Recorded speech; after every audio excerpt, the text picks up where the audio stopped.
Hi guys, thought I'd share a little bit more rust work and talk you through a little bit of panel manipulation. Well, actually, I'll mention this. I was watching a video the other day that just blew me away. I watch the YouTube stuff as well, and it forced me to see that my level could go so much higher. I already knew this, but to see what this person was doing on a dirt floor, yeah, we could always do better. So the whole aim is every job you do, you should be better with every single job. You should learn something little. So I'll show you something that, a couple of things I've learned with this one. All right. This is e30 Garage Norway battery box. Now, the way that they make them, they have a lip on here.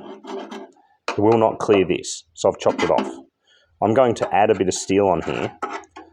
I should have left, right? So for next time I do a battery tray, I will leave this side piece on and I will cut straight down like I usually do. This one I want to do properly and put all in at the originals.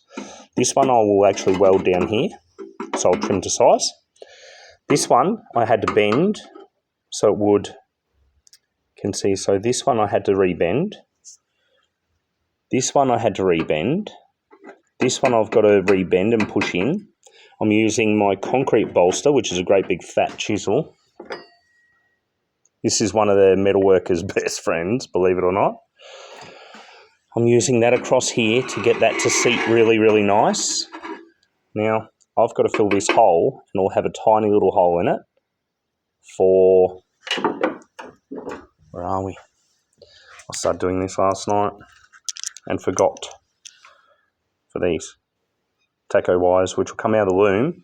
So this loom is getting separated and all EFI removed, and the rest will stay. So this being a non-check panel car is a bit easier. Check panel cars are a little bit harder. I removed all the sensors for the check panel on Joe's. Should have probably left them, but oh well. The e30 Garage Norway plate works, but this one came bent. I did complain, they did nothing about it. Look, at the end of the day, we're all working hard trying to make $1. It's a bit of a piece of shit. You need to push it around and make sure it fits. All right, so you can see where there's a couple of holes here. That's where I drilled some spot welds. Hold on. And I will fix that. That'll be fine. Everything gets copper weld through primer put on it. You can use something else if you like. I had to add a little bit. That's just so as it would meet up with the shock tower. But yeah, this here was already in it and it had a huge bend across the middle. Now what I worked out was this part of the floor, let's go this way. This side went like this side went like that. So when they've pressed these, they've pressed them a bit out. So what I've done is this bit here, I lowered this section and I beat all this out, which isn't desirable, but it's what we have to do. So when you're doing this stuff, sometimes you've got to do stuff you don't want to do, right? Okay. Spot welds, these are plug welds, back through the spot weld holes. I've got to clean all this up. I just clean up all my work as I go. There's some welds on the inside up in here, right? See where we welded it? Welded up in there. It's not the prettiest because as long as it penetrates, then that way we can clean it up. With ones like this, it's a little bit harder. So this car will now be stronger than what it was, believe it or not, because I have stitch welded. This is all welded and ground, and that'll get finished off and high filled once it's all in. So pedal box is bolted in. This is my mock-up. This here, there's a little hole there. I'll have to fill that. And there's a couple other little, a couple of burn throughs. I kind of run it hot because I like it to penetrate. Anyone that's done plug welding before, sometimes it just pops off, right? If you don't penetrate it enough. So once battery box is in, battery box comes back out. I clean all the welds up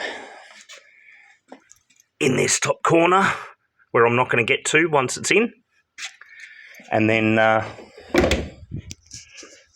we're not far off welding it in. So we've got to do this fill-in plate, which then gets welded there. Sweet as. And this car's getting battery in the boot. The battery box is okay, right? But this is like old school rare spares panels. Everyone used to complain. They're great. You just got to beat them into shape. That battery box beats using a second-hand one and having to cut it out of a car. That's 5 hours, right? To get it properly and to take it all back to the nice spots, yeah, at least 5 hours. Right. That'll work. If you don't have the panel beating mind, maybe pay someone else to do it, because it is a lot of work and it'll do your head in if it's bent. This one I've got to pull, so this has got to be pulled down here, tacked, tech screwed across here, and I'll do another video once I'm in the middle of doing it, because I know my videoing and holding it and all the rest is all wrong. And then I've got to pull this down or up, dependent, and then weld it somewhere here. All right? So it'll look okay once it's done, but it'll also get a coat of epoxy high fill or something.